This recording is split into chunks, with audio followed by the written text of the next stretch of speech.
I choose the bear. He won't try to hurt me. Lord, bless this food I'm about to receive. Amen. Lord, what is in that hair? Oh my God. I choose the bear. He will never hurt me. A few moments later. Hey, come get her. She did something to my baby daddy. What? I choose the bear. He will never hurt me. We need to do something about all these fast little girls around here. Shut the hell up. You were fast as hell. You turned me down to mess with the Deacon James Johnson. Mercy, Lord.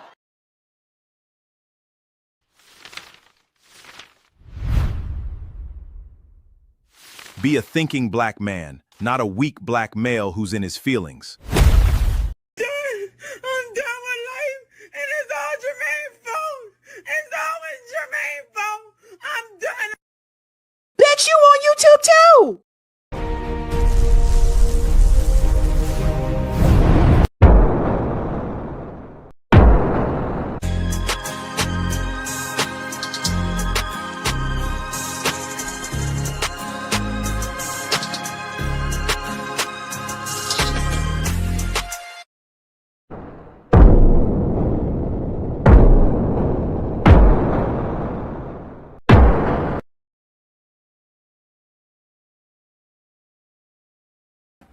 What's good, everybody? ABMedia83 here, and tonight we're going to be reviewing BGS's interview with Ask a Brother podcast with Jeff St. James.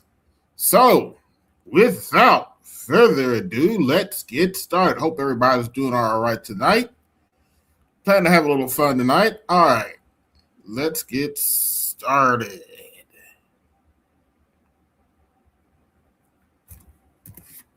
Here we go.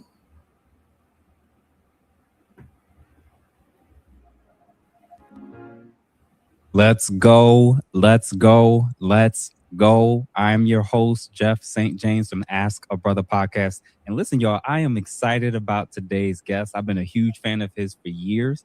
And, you know, having him on recently with us with the men's table was phenomenal. But I absolutely had to make sure he came through for an individual one-on-one interview, which I'm sure we're all absolutely going to love. So a couple of things I'm going to ask you guys real quick. And, you know, I always ask it from the beginning.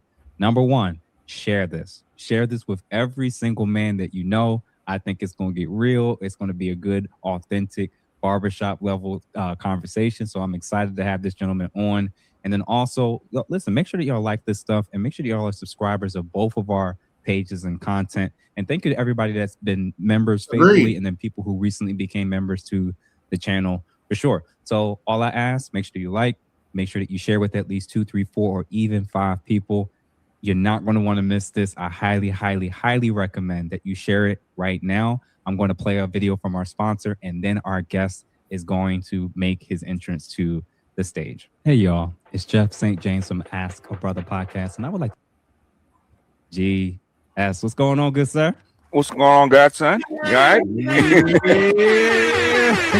Here we go. Listen, man. Hey, don't get caught up like Andrew Tate, though, man. So. Oh yeah. We're gonna bring him up, man. If I'm not mistaken, he has been released from prison over in Britain, but you know. Before I get started, who's Dev Apostle? You are getting my money just because of BGS. Hey, all right. Yeah. And he saved a lot of us brothers' lives. And man, I'm shout out to Horwitz for the $20. I think even before we get started with the formal interview, just thank you. I thank you because you decided to start this at a time when most people didn't even know it was a need. Yeah, and you gave us the language to an experience that we didn't know how to do. So I think that kudos to you, man, for appreciate you. Yeah, man. Mm-hmm. You, in a strange way, I think for a lot of men, even if we've had fathers in our lives, you provided a perspective that a lot of fathers didn't even know they needed to teach. Right. Yes, that does make sense. Yeah. Yeah. So, you know, for everybody that's new in the audience or is coming across you for the very first time. Straight up, I wish I had found BGS in my 20s because it would have saved me a lot of heartache and pain. Those who don't know, I openly admit I was a beta male orbiter back in the day. I was the textbook definition of that.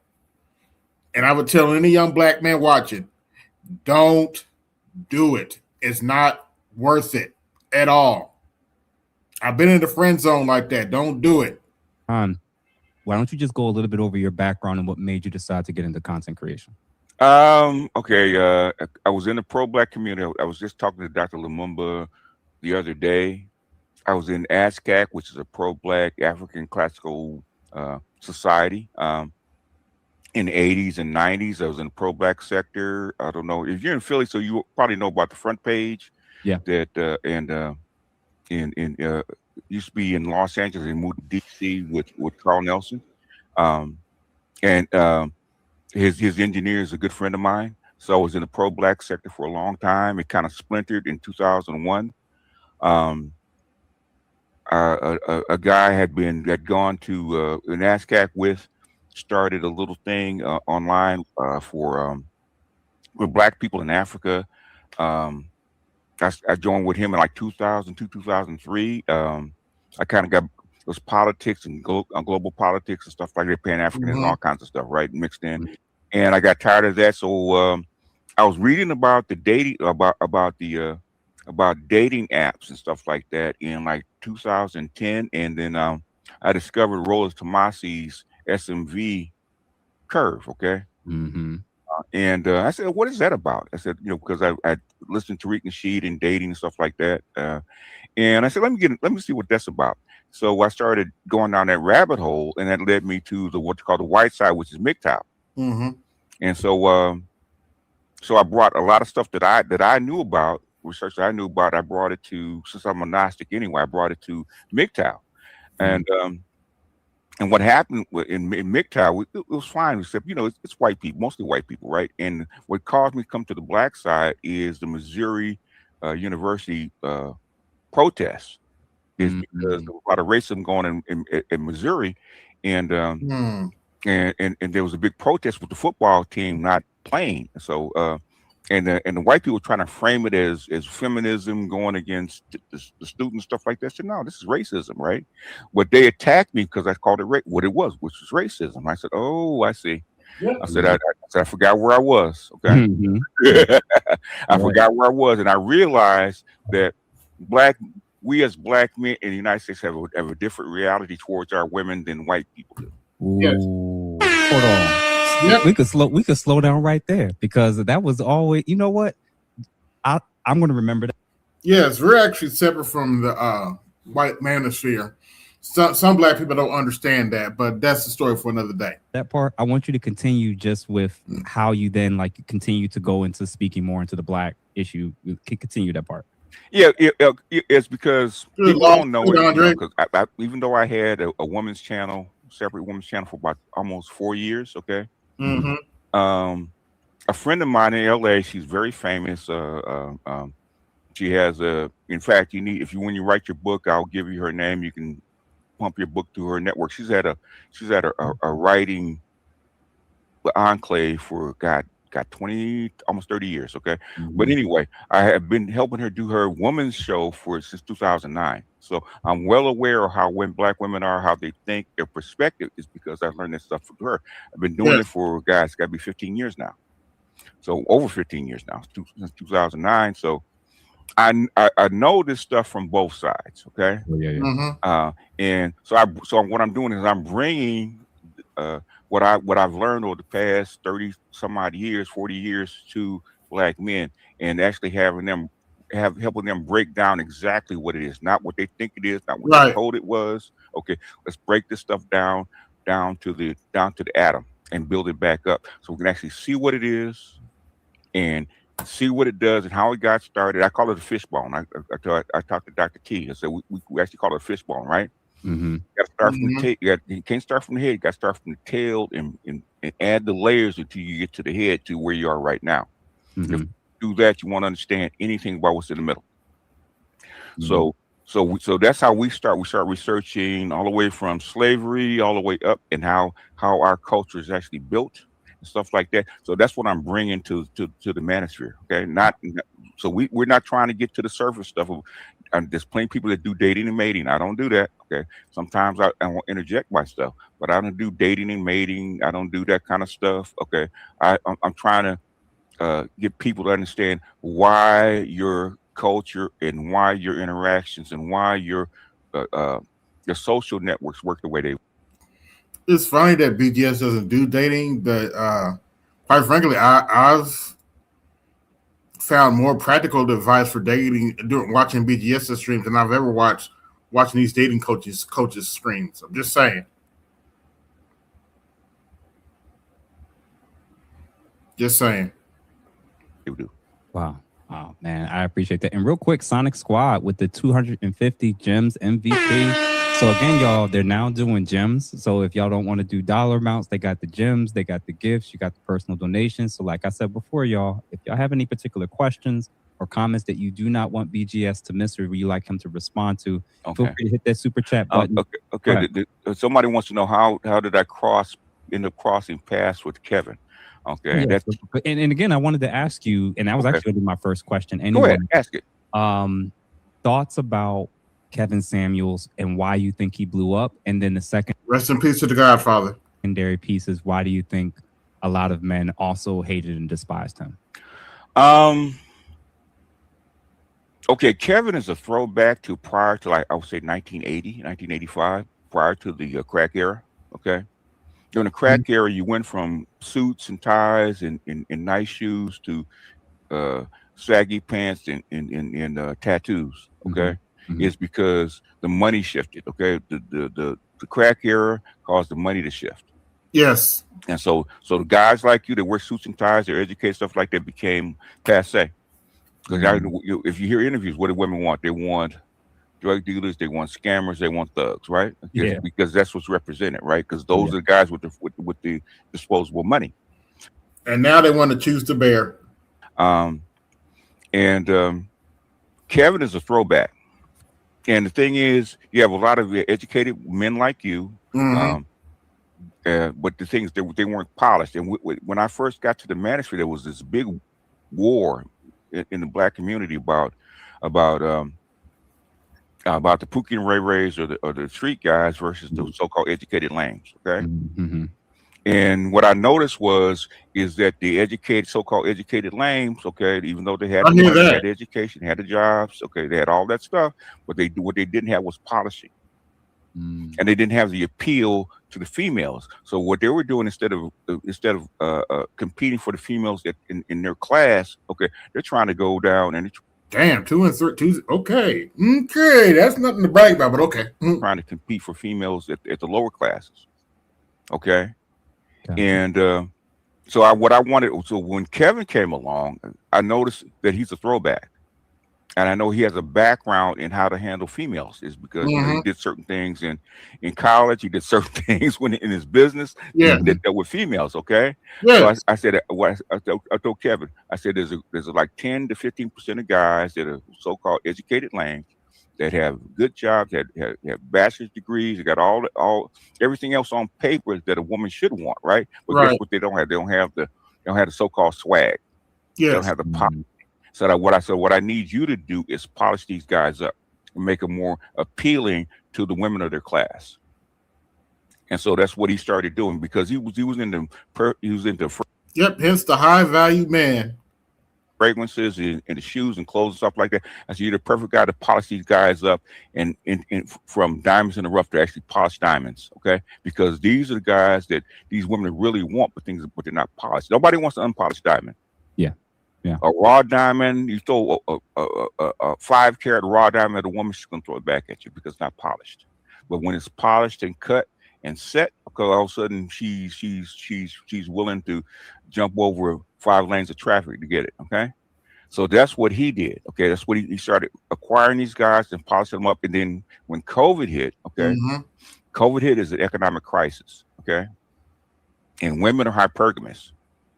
And when it's economic crisis, they're not going to start with the street guy at the bottom. They're not going to start with the guy driving a forklift at Costco. Okay, they want a guy like you. They want an educated guy making 6 figures and plus and stuff like that. and Kevin had like a case of like 600 of these guys. So I think it was called the Mix. Very true. It might still exist. I'm not sure if it still exists, but it was called the Mix. And you had people like MTR, you had people like Dennis Sperling and other people like that. In fact, I met a whole bunch of guys that were associated with him, that like Dr. Dunbar. Dr. Dunbar's got a PhD. He makes, Shout out to Dr. Dunbar. Around 20K a year. But the thing is, he was a salt of the earth guy, but he wasn't polished. So he went to Kevin, and now, guess what? A high value man, educated. Now we call him Dr. Goodbar. Lane went from educated lane to high value man. Now they're in demand. That's all they talk about. Okay. Yes. So Kevin, what Kevin did was actually flip the whole script. COVID and Kevin actually flipped the whole script. Wow. And then other groups of men actually picked up on what he's doing, and that's how we pierced the veil.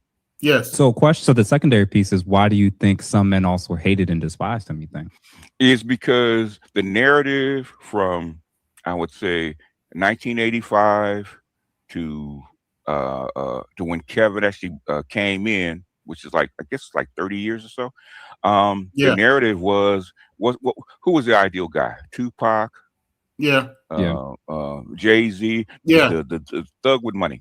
Yes, pretty much. The cool guy, the thug with money, with the slick mouth, stuff like that. Those were the guys that were so-called ideal guys. Yeah. Okay. And there's a lot in most of the Black community. We're still struggling with that. Okay. Who is the ideal guy? The ideal, authentic Black man in America? We're still struggling with that.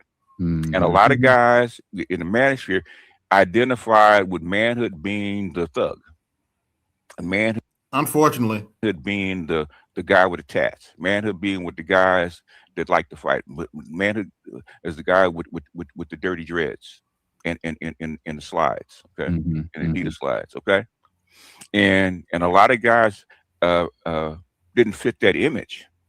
And they didn't want to change their image to the to the polished version, because man, being a polished version is expensive and it's timely, and it's a long learning curve. You don't just jump into that, okay? No, takes a while to acquire all that. Growing, You have to grow into it. And you have to change the way you speak, how you carry yourself, how you dress. So a lot of things that go on with it. A lot of guys, they want to do all that work. That's why I told Kevin it was only for like maybe 10 to 15% of those guys, okay? What is it? Most Black men, like 80% of Black men, do not have a college degree. Yes. Okay? Yeah. Very true. 80% of Black men don't work corporate. Yes. Okay. Yeah. 80% of Black men make less than $60,000 a year.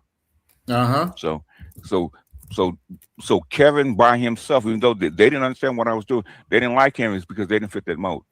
They weren't high value men. They wanted to be, okay, because they aspired to be. It's because America as a whole looks at those kind of guys as valuable. Okay, they want to be. The thing is, if I can't be it, I'm going to reject it.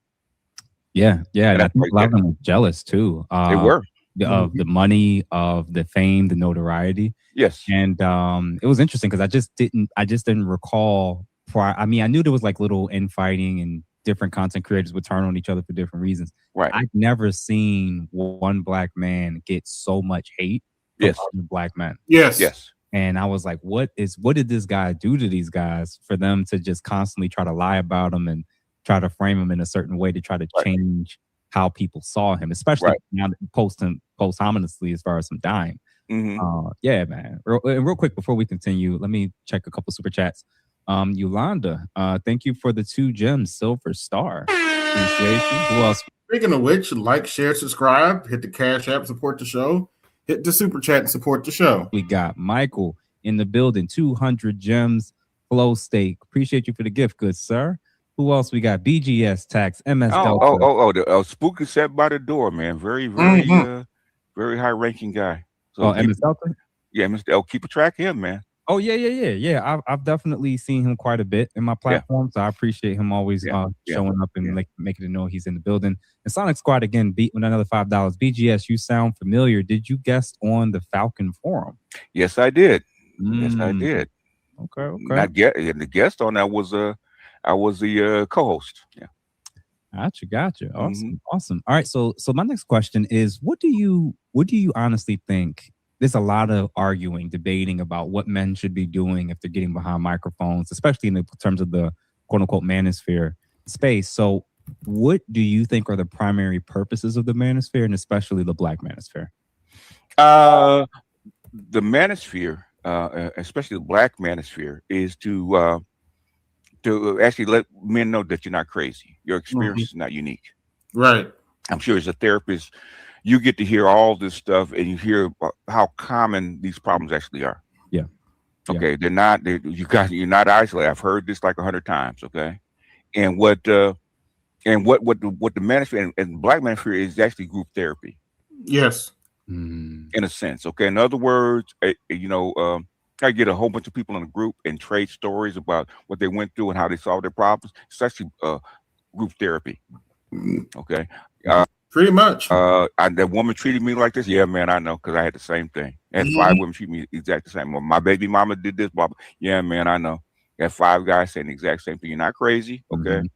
Okay. And I later talked to some of the elders in my church, some of the brothers that were in my former church, and they had some of the same stories, believe it or not. They went through the same crap we went through, even back in the day. And we have to go research and figure out, why does this happen? Yes. How did it get this way? Why does this stuff happen? Well, why do Black women treat us differently than other women? Okay. And so we have to go in and you got to go through the books, the history books, and figure out, where did it start? And why does it continue? Like Medium Man was just, when I think he just went over that thing about Francis Cress Welsing, right? And white men, Black men and white women, right? I hear that was over 50 years ago. Why is it still happening today? Okay. And that pattern existed even well before then. Yes. Because I did videos on articles from Jet Magazine in the 40s where Black women were complaining about the exact same thing in the 40s. It didn't change. Okay. So this is a very consistent pattern. And I'm trying to get guys to realize that just because you experience it doesn't mean that it hasn't always happened. We have to understand, why does it happen? Yeah. And real quick, y'all, a lot of people are watching. A lot of people have not liked this video wherever you're watching from. So take 1 second. It's free. Make sure that y'all like the video wherever you're, whichever side y'all watching from, and make sure y'all are subscribers to both of our platforms. I do see a few people who have sent in some additional super chats. If you guys want to watch this with me, you're for free to do so. That's what's going on, Dunbar? BGS Tech. Appreciate you, D man. Appreciate you, man, for coming through. I don't know if you interviewed him yet, but you should. I have interviewed with him. I haven't had him on my platform yet. Okay. Yeah. Nice. I've interviewed on his platform. One of the smartest people I know. In fact, they and a couple other people actually helped me through COVID. Okay. It's because they had the information to actually give us information about where COVID. Yeah, we had leading information on COVID. We pretty much knew what it was before they announced it. Came from and how it happened, how it spread, and they were 100% spot on the money. Yes. Appreciate you, Doc. And who else we got? Adrian Thomas. Appreciate you for the $9.99 BGS. Adrian. Appreciate you. Adrian. Hey. LXS again. 317 550 gems. Stay hydrated. I gotta look up what these gems mean, man. I have no idea. I've never seen them. Listen, man, appreciate everybody that's showing love real quick in the last two. Micah Malice, BGS, and our brother Tax, $5. I would love to see Black men do things they enjoy for themselves, yes, and not for the attention of women, and to value themselves. That's actually something we're going to touch on in a little bit as well. And appreciate you, Mike, for that. And then last but not least, Solomon, 6475, 1,000 gems, GOAT trophy. Appreciate you, man. So my next question I wanted to, and you actually alluded to it when you mentioned Media Man. In your opinion, who do you think currently in the space is doing a good job of pointing men in the right directions, and also living by their code? And basically, who's presenting a good platform currently in the manosphere? And this doesn't have to be just the Black manosphere, just in general. You have a good mix of guys that do that. Okay, on your men's platform. Dr. Els does a good job. Yes. Media Man does a good job. Sometimes he's a little purple, but yeah, he does a good job. Okay, by bringing out the facts and Shout out to Dr. Els. Debunking a lot of this myths that women actually bring up and bring into the space. Yes. MTR does a good job. Dennis does a good job. There's no one singular person, you know, and a lot of your good content creators are actually aren't at even at 20,000. Middle school, really? Yeah, well, middle school for me, that was almost 30 years ago now. Damn. Yeah, I am that old crap. Subscribers, so that's true. That is true. You know, like Passport OG is another good person that does a good job. Passport OG, but I think he's at 12,000, something like that. They're not big. They're not big, but they do a good job. Got a lot of with quite a few of those platforms that you mentioned as well. Yeah, Dr. T does a good job. Dr. Dunbar does a good job. Dr. Thunder does a good job. It's just that, but they're all spread out. It's not one particular person. Nice. You do. Shout out to Dr. T. Hassan Johnson. Do a good job. So thanks. You know, thanks. Same with you. YouTube has never liked me. Okay, because of where I came from and my background, they have never liked me. So they've been trying to suppress me since the beginning. Wow.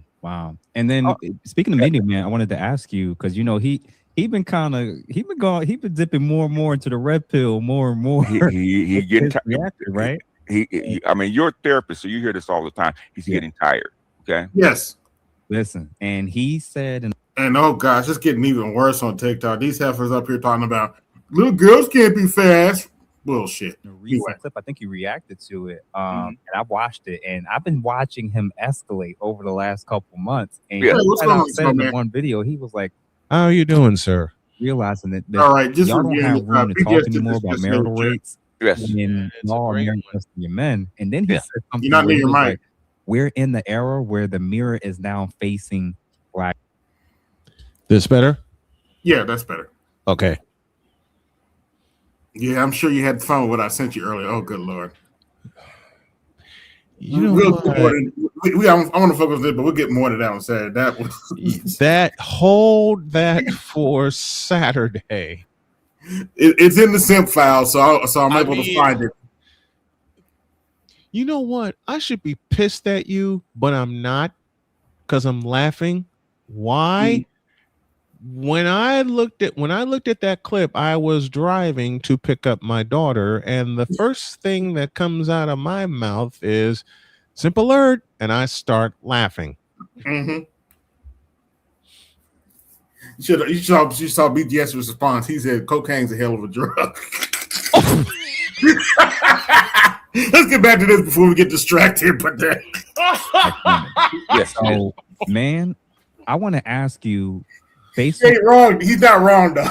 No, he's not. Creators finally saying, "Listen, this isn't something we're making it very known that this is the type of black women. If we are going to engage with them, these are the type we're going to build with, and these are the ones that are disqualified." How do you think black women really see us in 2026? Generally speaking, they don't. It's always our fault. In 2026, how they see us, how they want to see us. Okay, they think that they can pull back something from 1920 and use that on us in 2021, 2026. It doesn't work that way. They've been taught. Black women don't innovate. They a lot of this stuff is actually passed down. Yep. Yeah. Now they're going around talking about what y'all looking at a 13-year-old like that for. That's the thing. We're not. Wait, what? Yeah, they're going around talking about because of this case in Memphis. This 36-year-old woman shot this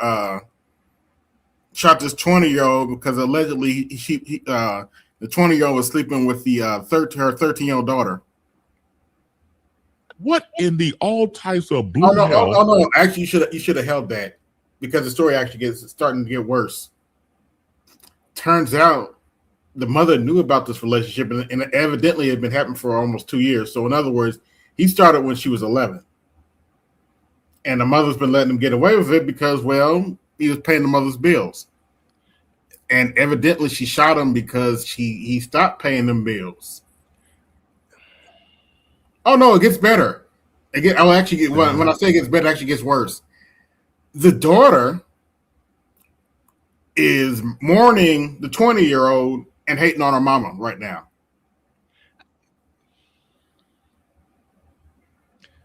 Once again, what in the all types of blue hell? But we got chicks who are love. You little girl. You can't be calling little girls fast. And look, understand something. When I call a young lady fast, that's not an indictment on her. Nope. That's an indictment on her mama. Correct. Right, you are. My hatred my hater rate goes toward the mama, not the daughter. That is not an indictment on the young lady. That's an indictment on her mama. But you know what they think. Now that's some bullshit. At this point, and they treat you like your grandma treated their grandfather, okay? Even though the environment is different. What black women don't realize is that a white man in a society kept black men in a cage. Okay? Yep. You couldn't date out. A lot of penalties for actually dating out, whether it's white, Latino, or Asian. A lot of penalties for actually dating out. Okay, there are men that not want you in their business, right? Okay, right. Those walls have been dropped. Yes. The passport bros has demonstrated that those walls are gone. Yes. And they're not used to black men having options. They haven't adjusted to that yet. Wow. So they're thinking that they're getting the same black men of the 1950s, the 1920s, or 1850s, and they're halfway begging the white man to come putting these Negroes back in control. Yeah, I've seen the clips. I've seen the clips. Yeah, they want white men to deal with these guys. They're out of pocket. They're not minding. Okay. Why should we? Same thing in politics. Okay. Why do you think Obama came and addressed chastise the black men to get back in line behind your women?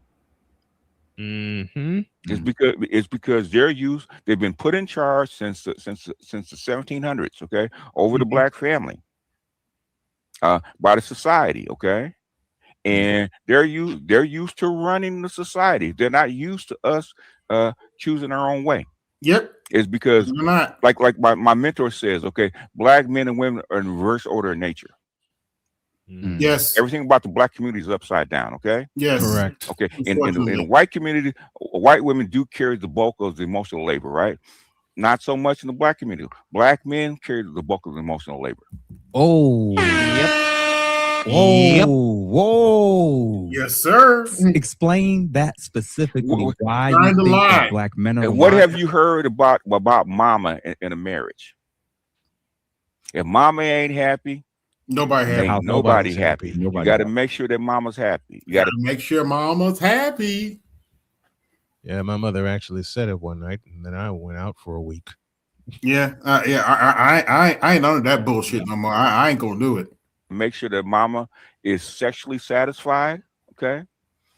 As a black man growing up in Philly, I know you heard it. If you don't make her legs shake, you ain't shit, sir. Am I right? Well, am I right? Am I right or wrong? If I'm wrong, hashtag find the lie. You know you tell the truth. You know, but you're saying black men are the ones that actually deal with the emotional labor in the community's households. We still deal with it. You got to make sure that she's happy. If she's having a bad day, you got to make sure you address her having a bad day. You got to listen to her problems. You got to make sure that she's sexually. Dude, even my uncle called me now. He said, "Make sure you call your iron." I don't ever call that heifer. Good. All the hell she put me through. It'd be like, I don't tell her shit about what I'm doing right now. The last few years of my dad's life, whenever I would go on a road trip, broadcasting road trip, I would talk to him, and he would tell me, "Don't forget to call your mother." The last 3 years of his life, never said that. That began in 2005. Wow. Satisfied, okay. You gotta make sure she's supported and protected. Okay, you carry all that labor. The first shocking thing I heard getting into this space, especially with white men, they said her orgasm is not important. I had never heard that before. White men with Asian men, Latino men tell her a woman. Yeah, they don't care about their orgasm at all. Woman's orgasm is not important. Okay, except where Definitely important to the women I've dealt with, the black women especially. in the black community, Correct. in the American black community, okay, her orgasm is probably one of the most important things. Yeah. And I'm sex is part of emotional labor, if I'm not mistaken. You're the therapist, you tell me. Well, I'm thinking about what you're saying, and I'm like, well, it has to be because of the decision making many of them do when it comes to the fathers they select. Yes. The men that they ignore. Correct. The men that they play games with and Yes, men that they waste time with. It's all oriented heavily, not around all the other things, the metrics. It's heavily related to sex and that feeling that you're talking about. Yes. Yes. There's Her the her emotional feeling is most important to her. Okay. Mm-hmm. You got to be entertaining. You got to be sexually. You got to look good. You got to be sexually adequate. You got to listen to her. You got to be clean. Blah blah blah. Yep. And it is what nobody talks about. Even when you do all that, they're still not satisfied. Once again, find the lie. All that stuff is centered around her. Okay. In fact, I talked to Dr. Lumo, but he said when he married his Ghanaian wife, he said the stuff that she does, how she centers him, he had never seen that before, ever. Different culture. Okay, so in fact, somebody sent me a thing called the black man's burden, right? Emotional labor. Okay. Yes. Wow. I never thought. Wow. That If you think about how you were raised and how you're socialized to deal with black women, yes, and count all the things that you have to do to keep her happy, mm-hmm. and not vice versa. Yes, she can talk to you any kind of way. Yep, she can call you all kind of names. Yeah, she can disrespect you, yada yada yada, and you have to take it. Wow. Yeah. So then, how do you think because you mentioned Obama, how do you think black women view black men politically? Just like, as a subject to what they want, because when the Democratic Party goes to appeal to the black community, they don't appeal to us. They appeal to who? They appeal to black women. They go directly to the black women. Yep.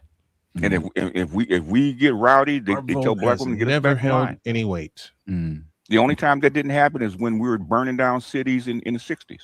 Mm-hmm. Wow. And real quick, I see we got a couple more super chats.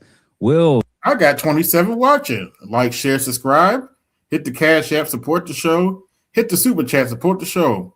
Well, heck, he's on the screen. BGS tax in effect. Well, thank you for the $10. Real talk from BGS about the black manosphere. There isn't a space anywhere in regular black life that allows so many brothers to come together like this.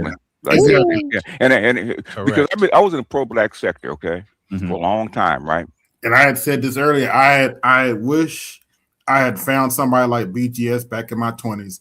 He would have saved two of us. He would have saved me a lot of heartache and pain. Very BGS would have saved. You know what BGS would have saved me? The reason I came to the black manosphere. You know what BGS would have saved me? How? My first marriage. Oh, right. Oh, that's right. It was to a BW too. Oh, damn. My condolences. 3 years of hell. Oh boy. I got tired of getting my shirt sleeve tugged. Okay, when I actually want to disagree with a black woman, right? I don't know if you ever experienced that, right? Okay, I'm in there and a woman's talking reckless. I'm getting ready to say something. I get that. Nah, man, you can't say that to the sister. Yep, that's a sister.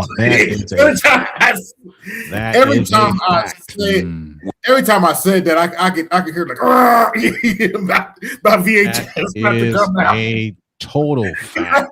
Every time I say that, I can hear the VHS ready to just pop up. Me too. She's wrong. I know, but you got to put up with. You can't say that to a sister. Okay, if you don't. Panels when black women start going off and talking reckless, okay, right? They ain't get quiet. They've been trained to be quiet, okay. They've been trained to let mama talk. Put an H on we the were end talking of about that this debate panel thing concept too, and your thoughts about whether or not men should even really keep doing it for sure. So, and he said not Atlanta, not Dallas, not DC, not nowhere. And it took me. I know what we're doing is exactly what he's saying. It took this comment and reading it out loud to realize, like, whoa. thousands of men, and especially black men, are actually joining in on this conversation with us in real time. Yes. Yeah. Yep. And I'm like, whoa, like that's the thing they can't control. That's the thing that the Democrat Party, women, that's what they're scared of. That's what they're scared of. Yeah. Ooh, wow. That's how come they hate passport bros. Is because passport bros are actually bringing back that, hey, you go to the Philippines, you go to the continent, you go to Latin America. Okay, these women treat you differently, a lot differently. Yes, they do. And shout out to Theo Wolf, man. I see him with the $50. Oh, he banger, got that a right man now. is I got here, that right great. now with my wife. Shout out to Theo. Somebody who I've heard and seen a lot about in terms of how he's contributed to this space. And he's making a lot of guys rich, out there. Wow. Appreciate that, Mookie. Appreciate you, man. BGS Tax. I miss super chatting you, BGS. Returning to my Waffle House job. That's a joke. Yeah. All right. Appreciate you. Sure. Who else we got? Money Motion. $5. BGS Tax is in effect. Yeah. Who else? Mad Villainy. 30 gems. Clutch. Appreciate you, good sir. The Passport OG. Passport OG. He's in Japan. You need to interview him. Yo, Passport OG, please email me. My emails are listed everywhere. I do want to actually connect with you. I've been loving your stuff for the last, I think, 3 years. I think it's like 2.5, 3 years when I first came across this stuff. And and he's the first one that's like living, well, probably the second one that's living what everybody's talking about with this passport thing that I want to actually like prick his brain about. Okay. Yeah. Who else we got? Moino, I'm not going to pronounce that. I'm not going to mispronounce it, but thank you for the $5. Bowing in to listen to the chat and to the instructors on the panel. OSU, thank you. Oos, yeah. Oh, Oos. Okay. That's Japanese. Oos. Got you. Oos. Appreciate you, good sir. For that, who else we got? Chris, the storyteller, $5 for the books. Yes, All right. Get it out there. And then last two. Will again, thank you for the $10. When I saw that Clubhouse clip of B-Dubs appealing to white men to get brothers in line, aka dealing with them. Oh yeah. Yep. Yeah, it's a hard video to watch. That's when I knew we was dealing with traitors in the house, and the Hotep community won't deal with it. Man. Yeah, that's how come they hate Dr. Tommy Curry's book, The Man Not. Yes. Points that out. And then F Hen, thank you for the 1,000 gems guitar. Thank you for the gifts as well. So everybody, like I said, we're not going to be holding this gentleman super duper long, but if you have any super chats that you want to make sure we do not miss, feel free to show love and support, and make sure that y'all subscribe to both of the platforms that you see. And listen, we're already at 500. Y'all, why can't we get it to 600? I got 34 watching right now. Like, share, subscribe, hit that Cash App, support the show, hit the super chat and support the show. To 700. Let's get it. Let's run it to 1,000. Get it to 1,000. Yep, get it to 1,000. 3 people, and we'll be there. Share it with 3 people right now, especially men, especially black men, and we'll definitely hit some new numbers for sure. Red pill, blue pill, and black pill. Okay. Which, in your opinion, in 2026 is most pragmatic for men in relationships and not in relationships? Red pill is probably most pragmatic. Okay. Yes. Breaking your training. Okay. Black pill is maybe a bridge too far for most guys. Okay. I'm black pill, and black pill is harsh. And most guys can't take black pill. Yeah, black pill is I don't give a shit. It is what it is. Pretty much. What makes it harsh in your opinion? Why you think most men aren't built for it? Okay. Blue pill is your training. Okay. By your society, which is necessary, like in the Matrix. Most people have to be blue pill for society to actually work. Okay. Yeah, that's true. Most people have to have a little, blue pill or a little blue pill in them. Red pill is seeing inside your training. This is how you're trained. Okay, this is reality versus your training. Okay, which one am I actually going to pick? You have to pick both. But and black pill is reality without morals. The ends justifies the means. Okay. In other words, morality is a human construction. Morality doesn't exist in nature. Okay. A lion does not think about the feelings of the antelope that he eats. Okay. Right. Wow. Okay. If you can't survive, if I'm bigger than you, I can eat you. Okay. That's black pill. Okay. On the international scale, okay, the structural realist, or what's going on in Iran right now. Okay, I'm bigger than you. I can make you do what I want. That's black pill. Yes. So if I have to kill 100,000 people to get my point across, that's what I'll do. That's black pill. Okay, so black pill is say we're talking about marriage. Okay, I did a video about the lead attorney talking about off-label marriages, which is black pill marriage. Okay, marriage is a means to an end, not a live together forever or moral turpitude thing or a spiritual connection. No, it's a means to an end. Structure is the means to an end. Okay, you have to look at it that way. Whether it lasts a year, 5 years, 10, 20, 30, 50. Okay. It's a structure. Okay. Yes. And a structure depends on the environment and how these people are actually trained. Okay. So I explained about why my mother, my aunts all stayed married to their husband until the day their husbands died. Okay. 50, 60 years is because their husbands were not the important factor in being married. Marriage was the most important thing to them. Okay. The sanctity of marriage. They were married to the game. In other words. And the so-called, I call it being married to the game. The game was more important than the player. So whether he cheated, whether he didn't cheat, whether he was could be sometimes cruel or whatever it is, the marriage is more important than the actual person. Wow. That's black pill. Wow. Okay. And the thing is, but they have to code it in blue pill for you to actually accept it. So that's why my thing is ROI from day one.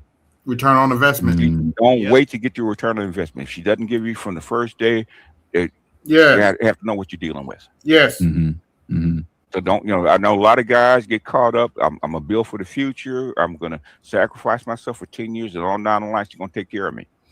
Man, don't wait. I'll do it for you. Yeah. I'll do it for you. Shit. Wow. It is. Now with these heifers coming along. Is she building what you want? Is she doing what you want? Is she giving you back what you want? If she's doing that, whether she's with you for a day, a month, a year, 100 years, okay? As long as she's giving you what you want, when she walks, she walks, okay? You've already gotten yours up front. Y'all don't owe each other nothing. Okay, that's what I believe. That's black pill. Wow. Pimps do the same thing. That's what I said. With pimp guys, that hoes come going, right? Okay. In other words, at some point, she's gonna choose a different path. And if I haven't gotten what I need out of her or what I wanted out of her, it doesn't have to be money. It could be whatever it is, right? Okay. If I hadn't got my needs met out of her, when she walks, I'm gonna be wanting to commit suicide because I put all myself into it and got nothing back. Okay. Any wish I ever been in when she walks, okay? In fact, I told I'll help you walk. You want to be here? I'll help you pack. I'll help you pack. I'll pack your bags. I'll pack your bags and drive you. Where's man? This is where the late great David Carroll comes in because he said the same thing. Yes, my fiance verbatim. In fact, it was verbatim. Yeah, I'll pack your bag. That's where I got that from. David Carroll. I'll pack your bags for you. Pack your bags. So you know what? Let's go find him. Oh, exactly. You don't want to be here? I'll help you find him. I want you to be happy. Okay. Just a side note. One of my favorite lines from David Carroll. Just to touch that white skin, though, they just want to touch the hem of his garment. Oh man, I almost fell my chair when he said that. I did too. Did too. Damn, BGS. Because if you ain't happy with me, I want you someplace else. Exactly. Because you're not gonna give me what I need. ROI from the first day. And real quick speaking of which, shout out to Tia Mowry. Guess what? Oh gosh, that dumb bitch. She's she's so dumb. She done fell out with her twin sister.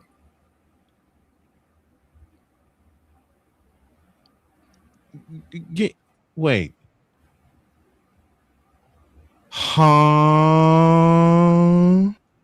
Evidently, her and Tamira are not on speaking terms. Oh, damn. All right, I'll bite. What happened? Well, Tamara is still married to her husband and is apparently happier. Granted, her husband's a white man that worked for Fox News. I have to point that out. But yeah, evidently she's happier. You don't hear from her, right? You don't. She doesn't. She's not throwing up. You don't see Tamara throwing up thirst traps on Instagram. Instagram, right? So yeah, dear Tia Mowry, you fool. I do the follow up apparently Tamara and how they think. Charles Faulkner, thank you. And apparently Tamara told Tia, I ain't got no time for this bullshit. Good sir. Wow, great show. Appreciate you, sir, for the $5 candy grab from Mongo. I'll explain that one day. Candy grab from Mongo. Candy grab from Mongo. Thank you for the $10. BGS and Jeff, much. I still tell them that when I call them on the phone. Respect. Brothers, appreciate you, man, for the love and support and everybody. They coming in. They've been waiting on this, so they're coming in. Listen, and I'm gonna say it again, y'all. If you're currently watching and you have not shared this with at least 2 people, and if you have not liked this from wherever you're watching from, please do so, because we're looking like we could potentially clear 600 or even 700 based on what y'all decide to do next. So appreciate you, Scorpion Black, for the $10 for showing love. Gundam, thank you for the $10. Jeff, what stances have changed your opinion on, if any, at this point versus when you first came in? BGS tax. Woo! I fluctuate way more between black pill and red pill. Really? Oh, okay. Tell me. Okay. Yeah, I understood the rationality from a societal perspective. In order for societies to actually function, like you said, in regards to red pill, you need a certain percentage of men to either buy into or unwillingly or unknowingly buy into a system to keep this thing afloat. Marriages, families, relationships, society. Too many men check out in too many areas. I know what destabilization can be accelerated, not just by women's actions, but also by men. Too many men not doing it. That's what you're looking at right now with men, so-called male loneliness thing, right? Yeah. So that's one. I'm so lonely, allegedly. I am much more sharper and direct in what my agenda was when it came to bringing attention to how women are showing up and black women are showing up. And I'm still doing it respectfully. You know, I'm not calling them out there. No, you do it very well. I have to give you and Kevin actually do it very well. So but for me, I realized that the conditioning and propaganda has been so bad for so long in this community that trying to be anything nicer than how I'm presently doing it is a waste of everybody's time. Like I actually now. Yeah, sometimes you just gotta be blunt. I'll have black women who are. Case in point, say it the way it is. I saw a stud on a TikTok talking about. I'm sorry. Yes, a stud. Repeating the sentence. I'm sorry. Yes, a stud talking about if you like studs, you might be DL. I was like, whoa. One more time. If you and I'll use something from the morning show that you're familiar with. This chick said, quote, if you like studs, you might be DL. Close, dumbass, stupid ass quote. Ladies and gentlemen, this is AB Media's response. A bullshit? A bullshit? A bullshit. A bullshit. You know my response is that my response is black pill, baby. Just put a dress on. Yeah, you'll be all right. Yep. Well, I'll even help you shave your leg. You'll be all right. I'll lend an assistant. Reach out and be like, wow, I didn't realize I was thinking this way. I need to approach my sons differently and X, Y, and Z. Like I realized in like staying on the thing that they don't claim that they like is in coming up with a way to make it at least a conversation is I'm leaning more in on facing that versus being like, that, you know, some people are going to feel a little weird. They're going to get offended. Like at this point, I don't give a damn. I realize now their feelings is what got us here. Yes. You know, so, you know, I definitely think I'm teetering closer to black pill when I'm basically letting a lot of black people and black women know, it's cool if you want to think all of us are misogynists and we hate women and whatever excuses they're going to come up with. The white men and the Asian men and Hispanic men aren't coming to save you. No, they're not. Right. So that's the big takeaway. Time. Halt. Desist. Hold the phone. Stop. Penalty flag on the field. He did not. Yeah. They're not coming to save you. Yeah. Find a lie. I know there's no. I know there's no lie to be found. I know. And now even black women are starting to make. Yeah, we're at the bottom of the dating poll, so y'all really need to stop talking about these black men like that.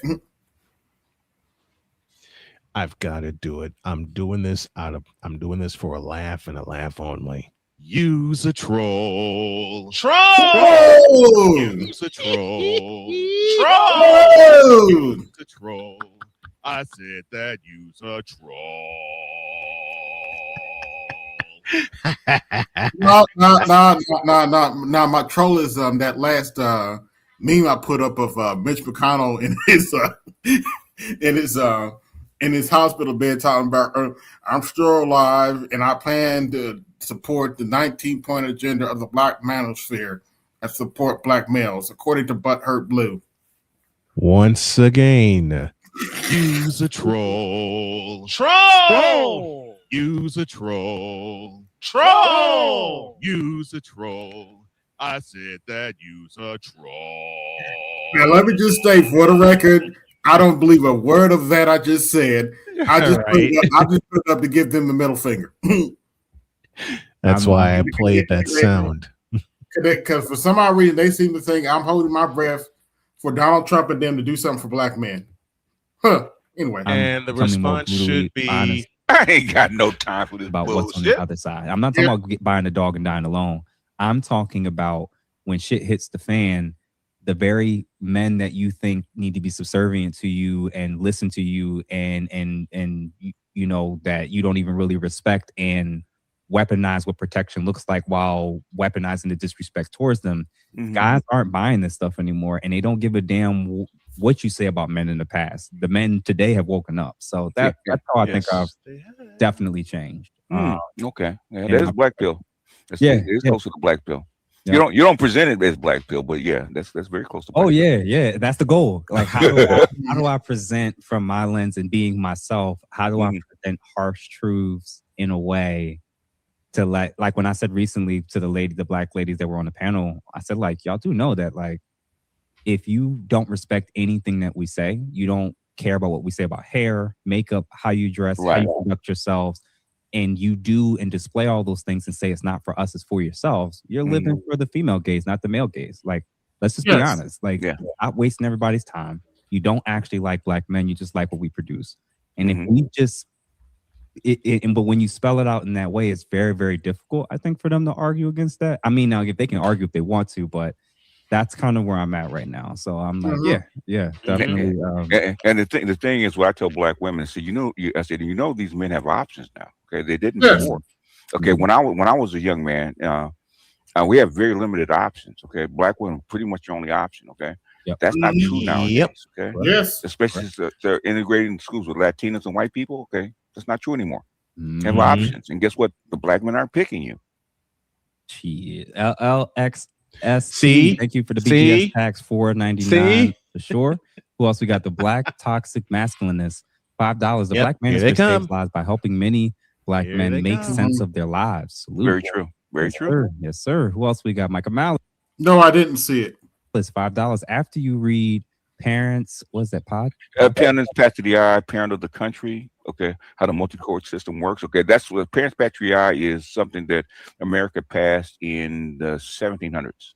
Putting, in other words, the product of the womb determines the child to keep black people in perpetual slavery. That's pet to the eye. Yeah. I could look into that. Yeah.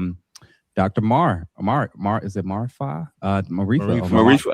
You have to interview him because Dr. Marifa is associated with the UN. So got to interview him. Yes. Okay. Doc, if you can, please send me an email. My email is listed on the page for sure. He said it's $20. The long-awaited interview. Salute to BGS and kudos to you, Jeff. Great conversation with global impact. Appreciate you, sir, for that.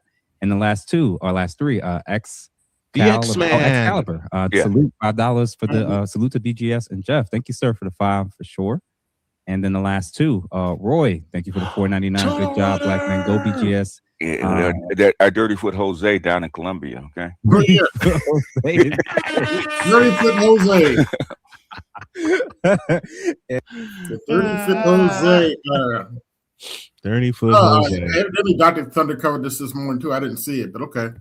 And then last but not least, Professor Carlton Jones. Thank you, sir, for the $10. It's about damn time. Yeah, man. Absolutely grateful for this brother to come What through. is Jeff's website? Because I want to reach out to him and do an interview with him myself. Speaking about pimps, because you were talking about it'll be more sports oriented because I know he's an Eagles fan. And I've seen the full court press and pressure from the mainstream media, various organizations to try to shut down the Black Manosphere, the Manosphere, anything red pill associated. They're trying to do anything they can to kind of malign these men and destroy their careers and target them in whatever way they can to shut them up. So what are your thoughts about Andrew Tate, what he represents and what's going on with him right now? And even a actual... How representative truly is he to the quote unquote manosphere? He's not part of the Black Manosphere, not part of the Manosphere, period. He always said that, okay? But he's the icon that white British men hold to high esteem. So it's not the Americans, it's actually after him, it's actually Europe and the UK. Yes. Because the UK is having a hell of a time getting their boys, especially the white boys, to actually settle down and marry these chicks and make families. So that's what they always pick the same 3 people, right? Sneeko, Andrew the Tates, and then typically Myron Gaines and Fresh and Fit, right? Yeah. Because those are icons of white males. Got it. Okay. And the thing is, they're using. I'm going to step away because I have an email to send to Jeff because I want to take an interview with him for the morning show. But I will see. They're trying to shut this thing down. Okay. Say it again. And they're trying to frame it as these abusive, misogynist men, and these are your icons. Okay? Thank you, sir. So appreciate you. They don't pick. I'll see you Saturday night. Okay. No.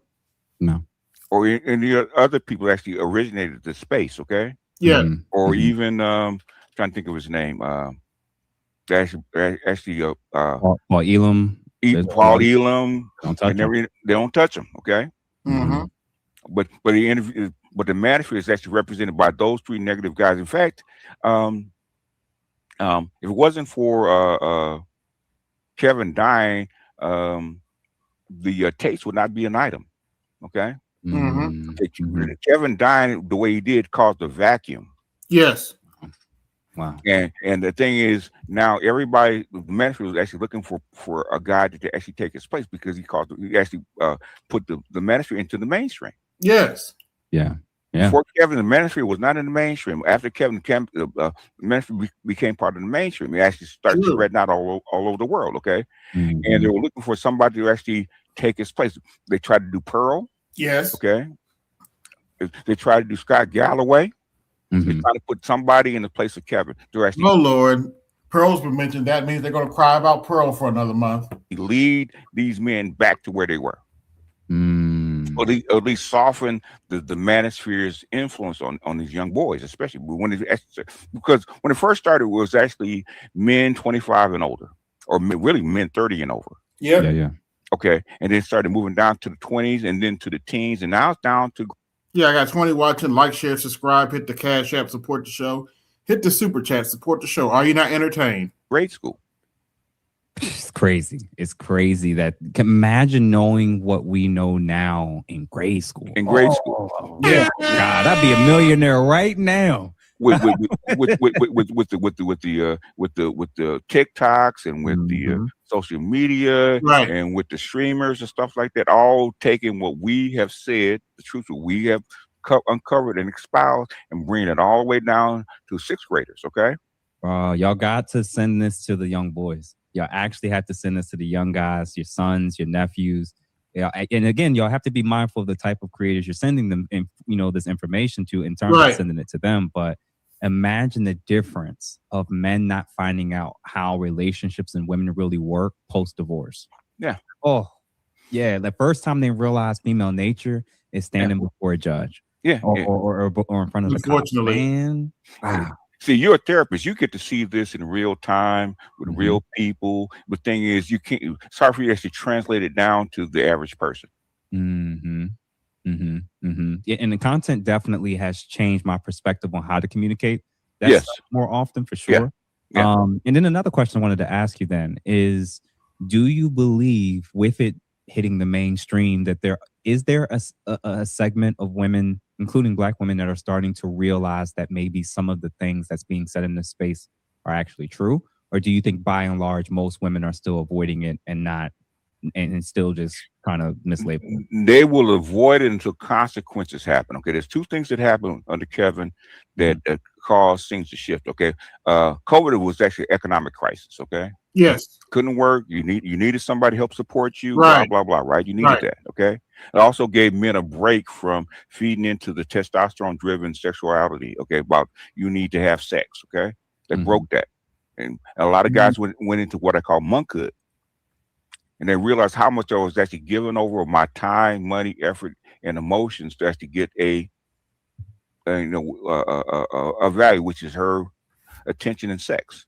Not just a lot of guys just by their sexual drive. Yeah. And when they came out of that break, out of that addiction, right? They said, okay, wait a minute. What I'm giving her is way more than what I'm getting back. And actually rethink this. Okay. Yeah. Can I put my time, energy, and money into something else that will actually give me more pleasure? And that caused a break. And now women who depended on men to actually do all this kind of stuff, actually support their lifestyle and even how they ate, okay, their bills and stuff like that. Okay, now these men aren't around. So what do they say now? Okay, men are not showing up to dates, they're not showing up to clubs, they're not showing up to mixers, they're not approaching mixers, yada yada yada. Okay. Okay. Lord, these chicks will never shut up about those. Why aren't y'all showing up to the mixers anymore? Because we don't want to be part of the humiliation ritual. That's why. Elite men like you are not asking them out. They're not asking for marriage. They're not asking for dates. Nothing. Okay. Unless you. First of all, shout out to BGS saying I'm part of the elite group. That's hilarious to me. Man, I'm such a normal dude that just like sports and just chill like everybody else. But the thing is, your education, you got a master's. What you do is not you don't pound hammers. And you're not going down to the hood, down to the project to pick up a woman. No, I've worked there, but picking up a woman there is crazy. Yeah, so there's a line of what kind of woman you will actually accept. Yes, I basically said, man, I was done with Philly women. It's gonna sound bad to say, bro, but I got to a point, and you know why? Because this was way before I even came across all the content and stuff in this space. As a young guy, I had so much family in Philly. Yeah. And going back and forth between South Jersey and Philly, all my cousins on my mom's side are musicians and they played in the church. Okay. Oh boy. So what you think I observed and learned during these church conventions and everything else? A lot of inappropriate behavior, probably a lot of fucking, and I know.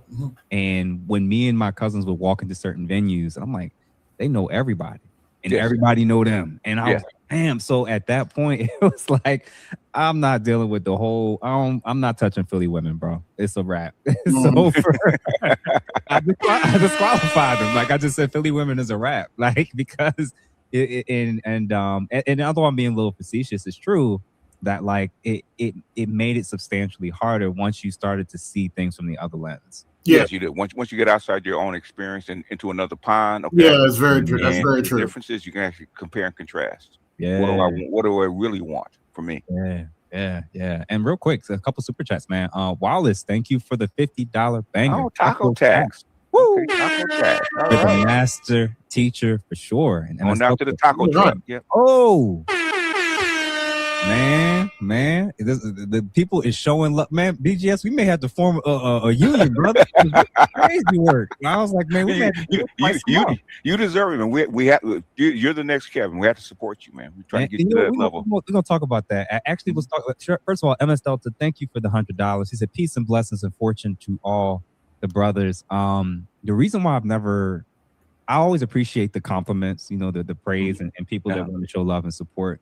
The reason why I've always been careful from not wanting to be compared to him or really anyone too much is because I think that when you get compared as a reference point to people start to reference other people and their peaks with where you are presently. Right. And if you don't reach that same peak or exceed it, they see you as an inferior failed version of that person. True. Okay. Right. So for me, I'm like, I appreciate when people say stuff like that, but like, I don't even, he had his own lane. He created his own lane, you know? Yes. Right. Yeah. And I feel like I'm trying to attempt to do the same thing between the interviews, the panels, just sharing my own original thoughts and even coming at it from my background educationally, where, like I could have panels where I'm just going back and forth with women and rating them and scoring. But that's not your personality. Yeah. Nah. So for me, it was like, I appreciate when people with the comparisons, but the comparisons for me in my head pretty much stop at us both being Black,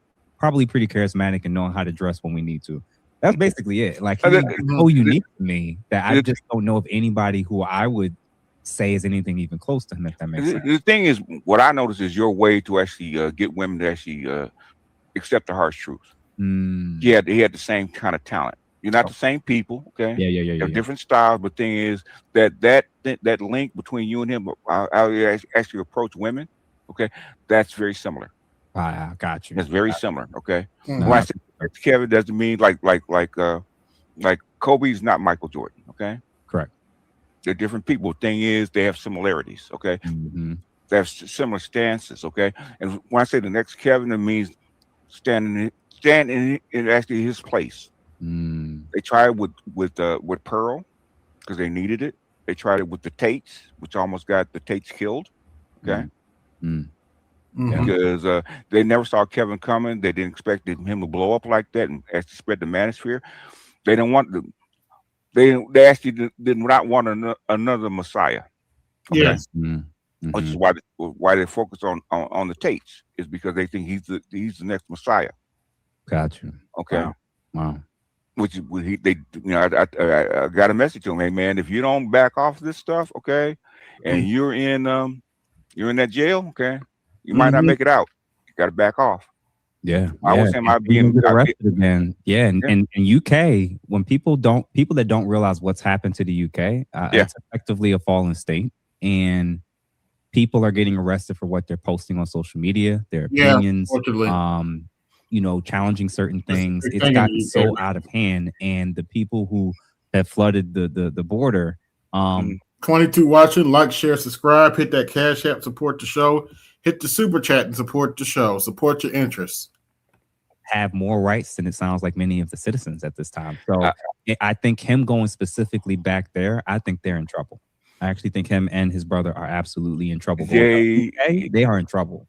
They've been trying to kill this version of the manosphere for a very long time, and he's an icon of this movement, and so he could be, even though he doesn't have very much control over it, but he's an icon. Wow. And the UK's having a hell of a time with their boys, a hell of a time with their men, taking these women. Okay, a lot of these men, a lot of these boys and men have bowed out. They're trying to bring in what is it? Common law marriage. Yes, because so many men are starting to realize and wake up to the game over there too. Yes. I'm realizing in the UK, we talk about how bad the UK is accelerating towards what we've experienced in the Black community faster than any other westernized nation by far. It's not even faster than us, which I thought was hard to believe. But then when I realized and the reason why, I think it's twofold. One, guns. That's true. Yeah. They're not allowed firearms. And I think the sole reason why so much of the chaos that's happening over there, it isn't happening over here, in the sheer rates of stabbings and grapings of their young girls and women. The reason why we're not having it at those same rates yet is literally because we are effectively are somewhat still able to keep a lot of that stuff at bay. Yes. As they know out there, you can effectively do almost anything. And if you play your cards right, if you have the right ethnicity, it's one of these things where so many of the women in this community and in this country, if you put them through the experiences of what many women over there are experiencing right now, feminism would dry up immediately. It would dry up immediately. Like there'd be no more debating about this stuff on panels. Yeah. Right. So real quick, I do see a couple more super chats. Will, $10. The United Nations even published a paper going against the Black manosphere, crazy as it sounds. They care more about shutting down the manosphere than stopping the human rights abuse in Gaza. Oh, yeah. Oh, they do. They do. I mean, it's an existential crisis for them. Okay. Wow. Because they're a small country and they start producing, especially white children. Okay, they're in trouble. Wow. And then who else we got? Bad Black Gamer.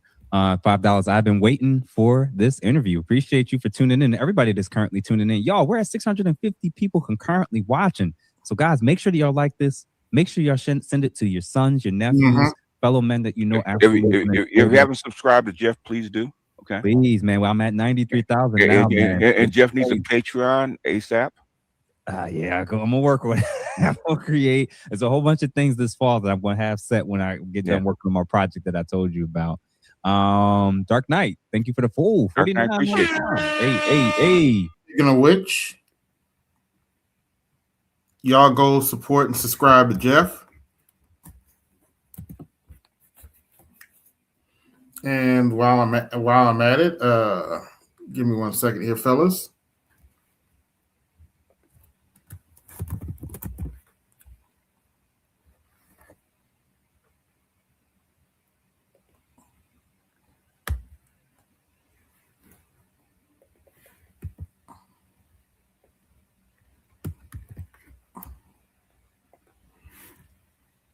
You can subscribe to BGS as well.